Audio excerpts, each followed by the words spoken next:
Hello YouTube subscribers, how you doing? Thanks very much for subscribing to my channel, most kind. Always glad to help. Thanks for your questions, thanks for your comments, appreciate it. Okay, first of all I would apologise for not issuing any more new videos. I've been quite busy, been outside enjoying the summer, doing outside activities. That's what the summer's for. It's now moving into autumn here, late autumn really. Winter's just around the corner, hence I'll be doing a lot more videos. I've recorded quite a lot of stuff, I just got to sort it all out, convert it, edit it, you know, and post it. So I'll be doing that. Send in any questions you have. I know there's some questions on the part 2 of the Samsung S3 white screen fix. And that turned out to be a bit more complicated than what I first had thought, so I will do another video on that. Just a quick one though, it does require some hardware changes, so unlike the normal consumer can actually do much of that, because you need some specialist equipment to replace some hardware on the motherboard. Okay, I do have another video for you, and it's a question which actually was sent to me by somebody else, but it also affected me, and it's all to do with GoPro. I do have a GoPro camera. I think they're great actually, a little bit bulky, but mine's a GoPro 3, a 3 Plus, a black 3, something like that, and great video quality, but it is a bit bulky. But anyway, the question was, or is, GoPro conversion using the Studio app. After you've converted the original raw footage into an MP4 or whatever, it speeds up the video footage and it can also lose the audio. I've found a fix for that, done a bit of research on it. The issue actually is a bug with the application itself. The only fix that I've been able to come up with is to reinstall GoPro Studio. Now, just out of interest, I can't really verify this, but GoPro have released a new application, a new version of the application, GoPro Quik, GoPro Studio, etc. And only in the last 2 or 3 weeks, which aligns up with the problem actually, but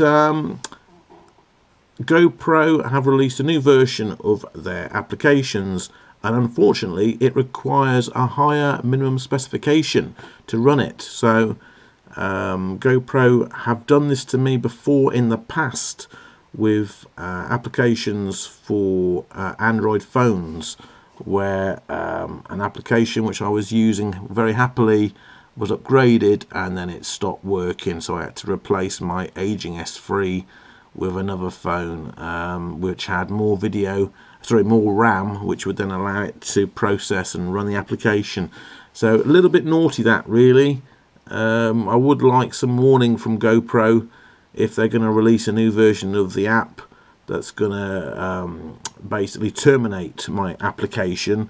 They should really give a bit of indication that's going to happen and give you the option to upgrade or not, because as I say, if your phone doesn't support the new app, it won't run. So yeah, come on GoPro, you need to think about your consumers here.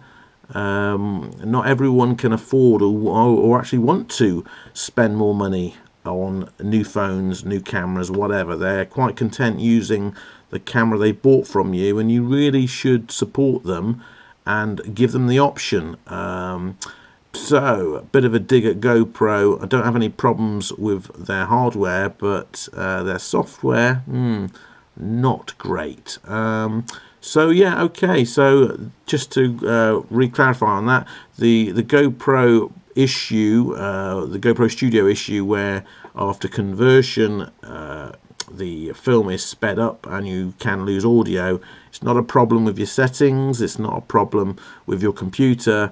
It is a bug within the GoPro Studio app, and you will have to install it. Again, just to make sure you're aware, make sure you're aware of the minimum spec of GoPro Studio. and if it requires Windows 10 and 4 gigs of RAM, you will have to have Windows 10 and 4 gigs of RAM. You can download it, but it won't run, and in which case you'll have to go hunting for an older version of the GoPro app that you had, and hunt that down and install it.